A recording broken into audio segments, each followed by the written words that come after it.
Hi, Nina Lee here, and today I'm going to show you how to make this DIY earring button pin holder to help you keep your accessories organized, in plain sight, and easily accessible. So, let's get started. The supplies you are going to need include unfinished wooden frames of your choice, crochet grid or plastic canvas in any color you want, paint if you choose to paint your frame, a paintbrush or paint sponge, hinges that come with screws, a hot glue gun and glue sticks, not this many but you will need some, a hammer, and a screwdriver. You can find most if not all of these supplies at stores like Walmart or your local craft store, and even online at sites like eBay or Amazon. Lay down some newspaper or some kind of protective covering to keep paint off of whatever surface you're using. I'm using a torn up paper bag since I don't have newspaper available. Once you've done that, you can take out your frames and begin painting. I'm using red acrylic paint since it matches my room decor, but you can use any color you want. I did 2 to 3 coats of paint on this wooden frame as well as the others. I tried to paint with the grain as much as possible so the paint job would look nice, though I'm not sure if it mattered much here. While I didn't do anything else besides paint these frames, you can go a step beyond what I did and add things to your frames like glitter, sequins, and any other decorative pieces you'd like. I'm keeping it simple because the pins and jewelry I'll be adding to this are loud enough style-wise. So I'm done painting my frame, and I've painted the back so the frame is uniform in color and it will look like I bought it this way, but you don't need to do that. Now that the paint has dried, I'm going to go ahead and grab my plastic canvas that I've already cut to fit the inside of the frame and hot glue it to the frame. The plastic canvas comes in preset sizes, so I bought it slightly bigger than what I needed since the next size down was too small.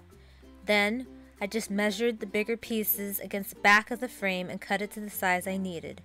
I always end up having to use a lot of hot glue to make sure the plastic canvas sticks to the frame. If you get strings of hot glue everywhere like I did, you can simply peel them off by hand once the glue has cooled down and dried. Yes, your plastic canvas might melt a little bit like mine has here, but it's fine so long as the glue is still holding it in place. And yes, it's going to look messy in the back, but that doesn't matter much since you won't be able to see any of that mess from the front of the frame.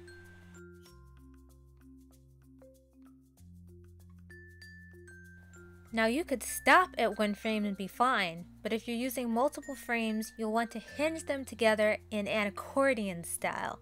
This is where the hinges and screws come in.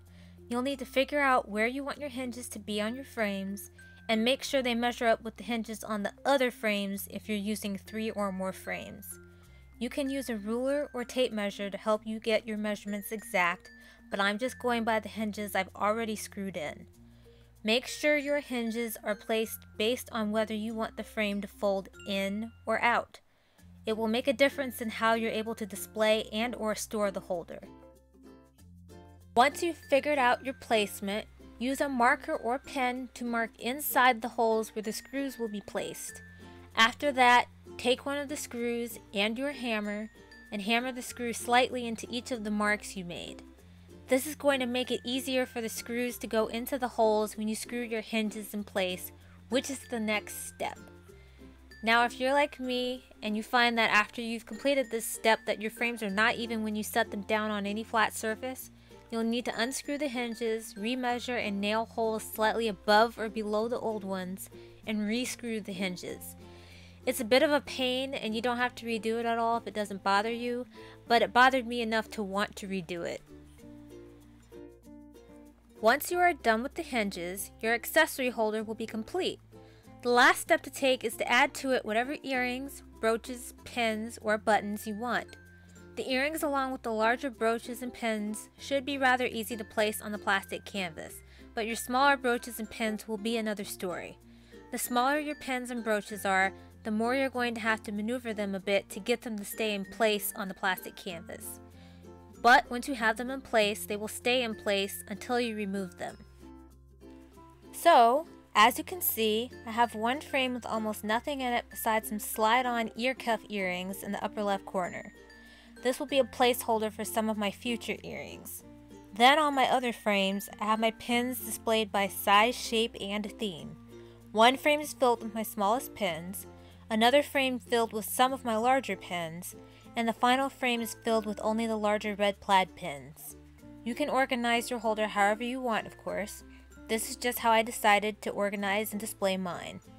And if you get more earrings or pins, you can easily add another frame. And that's it. Thank you so much for watching. I'll be putting out more videos soon, so subscribe if you want to stay updated, and if you liked the video, give it a thumbs up. I'll see you in the next video.